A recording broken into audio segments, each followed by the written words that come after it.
celebrate the development, while others are accusing the US. At dawn, the world woke up to a silence that felt heavier than an explosion. In the narrow waters where global trade holds its breath, two flags faced each other, and for the first time in years, warnings turned into action. What happened at sea between United States and Iran was not just another tense encounter.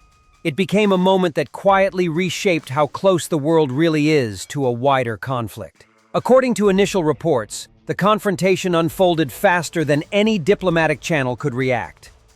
Radar contacts appeared, course corrections were made, and routine patrols suddenly felt anything but routine. Within minutes, vessels that had shadowed each other for months crossed an invisible line. Signals were exchanged, misunderstood, or ignored, depending on who you believe. What followed was brief, controlled, and deliberate, yet powerful enough to send shockwaves far beyond the horizon. Here's what makes this incident different from everything before it. No formal declaration was made. No official countdown existed. Instead, the clash emerged from a chain of small decisions. A patrol pushed slightly farther than usual. A response arrived seconds too late. A commander chose readiness over restraint.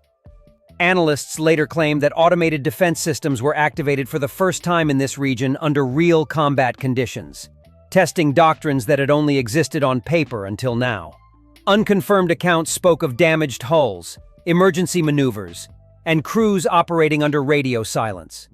Commercial ships nearby reportedly altered their routes mid-journey, reacting before governments could issue warnings. Insurance rates spiked within hours. Oil prices flickered upward, then froze. Markets waiting to see whether this was an isolated spark or the beginning of something far more dangerous. What truly unsettled observers was not the scale of the clash, but its message. This was a signal sent without words, that deterrence had entered a new phase. Military experts suggested that both sides were demonstrating limits rather than power, probing reactions instead of seeking escalation. And yet, history shows that the most dangerous conflicts often begin exactly this way. Not with ambition, but with miscalculation. In the days that followed, statements were carefully written, each sentence weighed for global audiences. Responsibility was denied, intentions were clarified, and restraint was praised. But behind closed doors, emergency meetings took place. Satellite data was reanalyzed, and naval protocols were quietly revised. Something had changed. The rules of engagement were no longer theoretical. This video is not just about what happened during those tense hours at sea. It's about why it happened, how close it came to becoming something bigger, and what it reveals about the fragile balance that governs some of the most important waters on Earth. Because when powerful nations test each other in silence, the consequences rarely stay silent for long. Stay with us. What you're about to hear goes beyond headlines, and into the decisions that almost no one was meant to notice. The incident that unfolded at sea marked one of the most serious direct confrontations between the naval forces of the United States and Iran in recent decades, signaling a dangerous shift from long-standing tension to open military engagement. What initially appeared to be a routine patrol operation quickly escalated into a brief but highly charged armed clash that drew global attention and raised urgent questions about stability in one of the world's most strategically sensitive maritime regions. The confrontation took place in waters that had long been considered a pressure point of international security, where naval presence was constant and mistakes carried global consequences. According to reconstructed timelines, the encounter occurred during the early morning hours, when visibility was limited and both sides were operating under heightened alert conditions.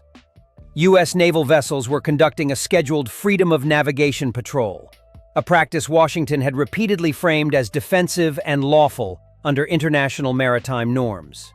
Iranian naval units, primarily fast attack craft supported by coastal surveillance systems, were simultaneously monitoring foreign movements near what Tehran defined as its maritime security perimeter. While such parallel operations had happened many times before, this time the margin for error was unusually thin. Tensions escalated rapidly after a sequence of maneuvers brought several ships into unusually close proximity. Official statements later described the situation as a response to unsafe and unprofessional actions, though both sides offered sharply different interpretations of who initiated the escalation. What is known with reasonable certainty is that communication between the vessels broke down at a critical moment. Radio warnings were either delayed or disregarded, and automated threat detection systems were reportedly activated on at least one platform, compressing decision-making into seconds rather than minutes. The exchange of fire that followed was limited in duration, but decisive in symbolism. No full-scale engagement occurred, and commanders on both sides appeared intent on avoiding mass casualties. Nevertheless, live ammunition was used, and at least 2 vessels sustained damage significant enough to require immediate withdrawal from the area. While official casualty figures remained vague, leaked assessments suggested several injuries among crew members, reinforcing the reality that this was not a symbolic standoff, but a genuine combat encounter. What made the incident particularly alarming was how quickly it disrupted the sense of predictability that had governed naval interactions in the region. For years, close encounters had been managed through tacit rules and mutual understanding of red lines. This clash demonstrated that those informal mechanisms were no longer reliable. Within hours, commercial shipping traffic adjusted routes, naval forces across the region increased readiness levels, and intelligence agencies began reassessing assumptions that had guided policy for over a decade. Although some details that circulated in the immediate aftermath later proved exaggerated, such as claims of a temporarily disabled destroyer or a near-miss missile launch, the core facts remained troubling enough. The incident confirmed that both sides possessed not only the capability, but also the willingness to engage directly under certain conditions. Analysts noted that the clash seemed less the result of a deliberate plan and more the outcome of accumulated mistrust, rigid postures, and a strategic environment saturated with military assets. In retrospect, the event was widely described as a warning shot fired not just across the bow of an opposing fleet, but across the international system itself. It illustrated how rapidly localized actions could escalate into global concern, and how fragile the balance had become in contested maritime spaces. The opening moments of this confrontation did not simply introduce a new crisis.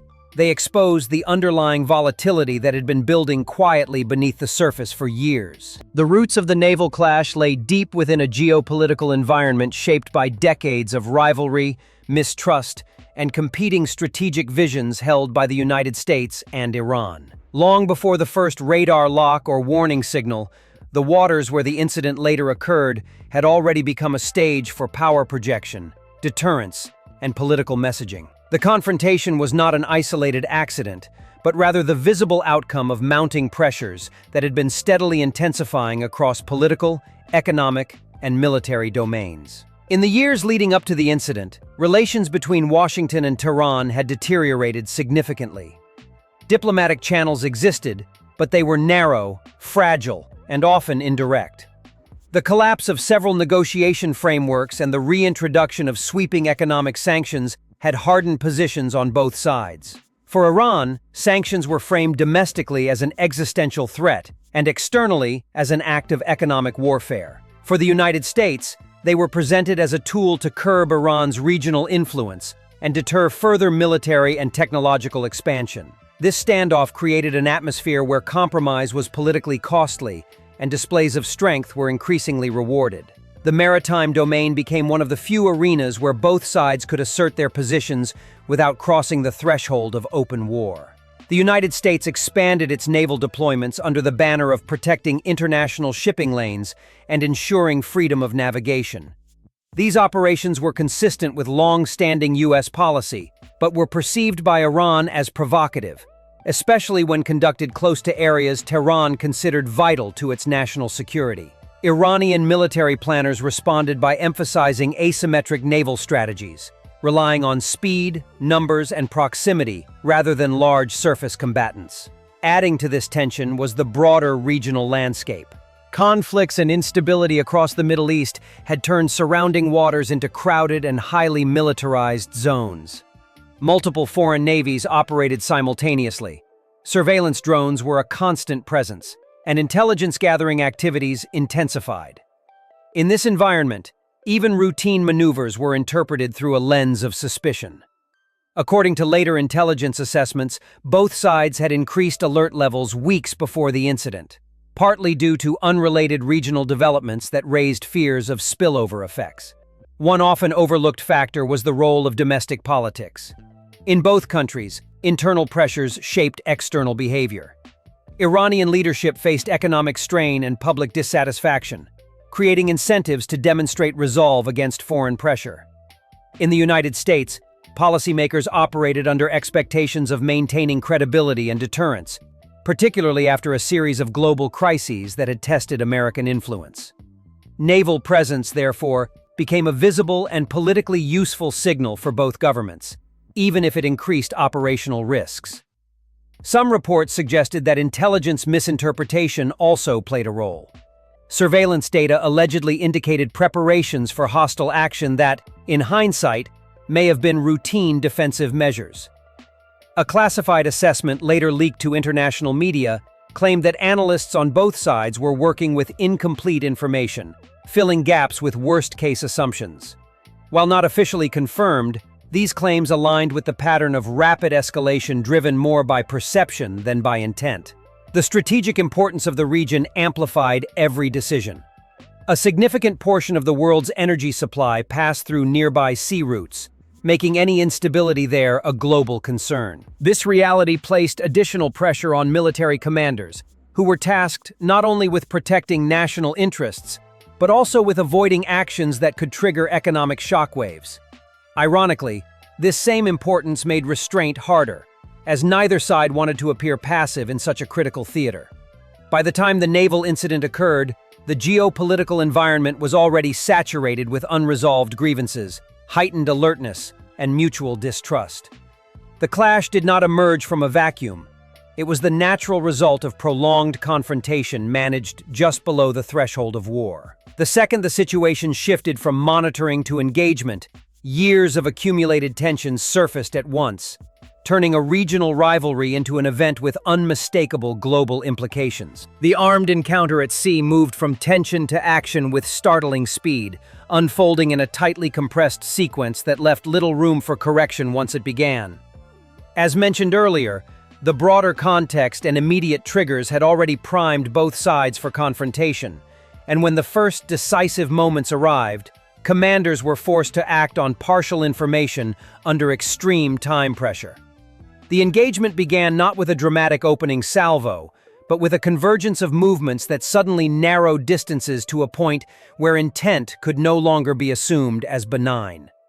Maneuvering patterns shifted. Defensive systems transitioned from passive monitoring to active readiness, and within moments, the situation crossed the threshold from deterrence to direct contact. The initial exchange was shaped by doctrine rather than impulse. Both navies operated according to pre-established rules designed to limit escalation. Yet those same rules demanded rapid response once certain parameters were met. Electronic countermeasures were reportedly deployed almost immediately, disrupting navigation and targeting systems, and creating a chaotic operational picture. In that environment, visual confirmation became as important as sensor data, an unusual regression in an era dominated by digital warfare. Accounts later suggested that several critical decisions were made based on seconds-long visual sightings, highlighting how fragile modern command systems can become when saturated or degraded. Fire was exchanged in short, controlled bursts rather than sustained barrages. This was not a battle aimed at decisive destruction, but at enforcing boundaries. Precision weapons were favored, and engagement envelopes remained limited, suggesting deliberate restraint on both sides. Still, restraint did not mean safety. One vessel suffered significant structural damage above the waterline, while another experienced propulsion issues that temporarily left it vulnerable before recovery teams restored partial control. Although no ships were sunk, the damage was sufficient to alter the balance of the encounter and force a disengagement sooner than planned. The immediate aftermath revealed the human cost of the clash. Medical evacuations were conducted under heightened security, and injured personnel were transferred to facilities both afloat and ashore. While official numbers remained classified, subsequent briefings acknowledged that the incident resulted in more casualties than any comparable naval encounter between the two countries in recent history. Beyond physical injuries, the psychological impact on crews was notable. Sailors trained for deterrence rather than combat found themselves confronting the reality of live fire, an experience that would later influence training protocols and readiness assessments. Operational consequences followed quickly. Naval forces in the surrounding area adjusted their postures, with patrol patterns altered and engagement authorities temporarily centralized to prevent further incidents. Commercial maritime traffic experienced immediate disruption. Several shipping companies suspended transit through nearby routes, citing safety concerns and insurance uncertainty. Although traffic resumed within days, the temporary halt underscored how even limited military action could ripple outward into civilian and economic spheres. As news of the clash spread, international reaction unfolded in stages. Initial responses were cautious, marked by calls for restraint and demands for clarification. Allies of the United States expressed concern about freedom of navigation and regional stability, while partners of Iran emphasized sovereignty and the dangers of foreign military presence near sensitive areas. Emergency sessions were convened in multiple international forums, not to assign blame immediately, but to prevent a rapid escalation driven by misunderstanding or domestic political pressure. Behind the scenes, diplomatic activity intensified. Back-channel communications that had lain dormant were reactivated, and intermediaries played a crucial role in relaying intentions and reassurances. According to later disclosures, several messages exchanged in the hours after the incident were deliberately ambiguous, designed to allow both sides to de-escalate without appearing to concede ground. This quiet diplomacy contrasted sharply with public statements, which remained firm and often uncompromising in tone. Politically, the incident reshaped calculations on both sides. In Washington, the clash prompted renewed debate over naval posture and risk tolerance in contested regions. Some policymakers argued that the incident validated a strong forward presence, while others warned that existing strategies underestimated the cumulative risk of repeated close encounters. In Tehran, the narrative focused on resilience and deterrence, framing the event as proof that pressure could be resisted. At the same time, internal assessments reportedly acknowledged the narrow margin that had prevented a far more destructive outcome. The broader international community viewed the incident as a stress test of existing security mechanisms. Confidence-building measures that had been discussed for years but rarely implemented gained renewed attention. Proposals for improved communication protocols at sea, standardized signaling procedures, and third-party monitoring resurfaced with new urgency. While no immediate agreements were reached, the conversation shifted from abstract risk to demonstrated consequence. In the longer term, the clash altered perceptions of predictability in the region. Markets, militaries, and governments adjusted assumptions that had previously been treated as stable. Analysts noted that the engagement did not fundamentally change the balance of power, but it did change expectations. The idea that escalation could be managed indefinitely through routine interactions was no longer taken for granted. Each future encounter would now be viewed through the lens of a precedent where restraint had held, but only just. Taken together, the course of the clash, its immediate consequences, and the international reaction formed a single narrative. Training programs quietly shifted focus toward crisis judgment and communication discipline, acknowledging that future conflicts might be decided as much by restraint as by firepower. From the perspective of Iran, the incident was interpreted as validation of long-standing assumptions about deterrence. Analysts within the country argued that demonstrating the ability to impose costs, even in a limited engagement, altered the strategic equation. At the same time, there were indications, rarely discussed publicly, that Iranian planners recognized the risks of miscalculation inherent in such confrontations. Leaked policy discussions suggested concern that repetition of similar incidents could gradually erode the distinction between controlled deterrence and accidental war. Regionally, the encounter accelerated shifts that were already underway. Neighboring states increased investment in maritime surveillance and defensive capabilities, seeking to insulate themselves from the spillover effects of great power rivalry. Joint naval exercises multiplied, framed officially as defensive cooperation, but widely understood as preparation for a more unstable environment.